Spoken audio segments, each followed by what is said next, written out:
நிஜமா அந்த இன்டர்வியூக்கு அப்புறமா நிறைய பேர் தியேட்டர்ஸ்க்கு போனாங்க ஆக்சுவலா. எல்லாருமே எனக்கு தெரிஞ்சு 100% ஆஃப் பீப்புள் நான் பேசுனது எல்லாமே ரெட் நூன் இன்டர்வியூ பார்த்துட்டு தான் உள்ளுக்குள்ள போனாங்க ஆக்சுவலா. சூப்பர். என்கிட்ட சொன்னது எல்லாருமே அதுதான். அது சொன்னாங்க. படத்தை பார்க்காம இன்டர்வியூ மட்டும் பார்த்தோம்னு சொன்னாங்க. ஐயோ, அப்படி எதுக்கு சொல்றீங்க அப்படிங்கிற என்ன பண்றது. சூப்பர். பிரபு சார் அதை பார்த்துட்டு தான் சொன்னாங்க. ஏன்னா பிரபு சார் ஆக்சுவலா பிரபு சார் வந்துட்டு எனக்கு தெரிஞ்சு இந்த மாதிரி யூடியூப்லாம் பார்க்க மாட்டாருன்னு எனக்கு நினைக்கிறேன். எனக்கு ஏன்னா அதுக்கப்புறம் நான் ஒரு தடவை நான் அவர்கிட்ட நான் பேசினேன்.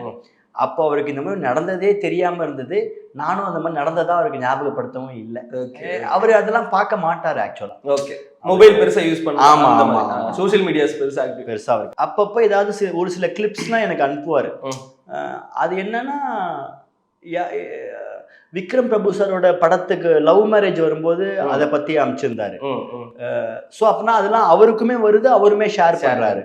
அப்புறமா குட் பேட் அக்லி ரிலீஸ் ஆகும்போது அந்த இதெல்லாமுமே எனக்கு அனுப்பிச்சாரு. ஸோ அதனால அவருக்கு ஏதோ அனுப்புறாங்க, 10 பேருக்கு அப்படின்னு அப்படிதான் யூஸ் பண்றாரு அவர் ஆக்சுவலா.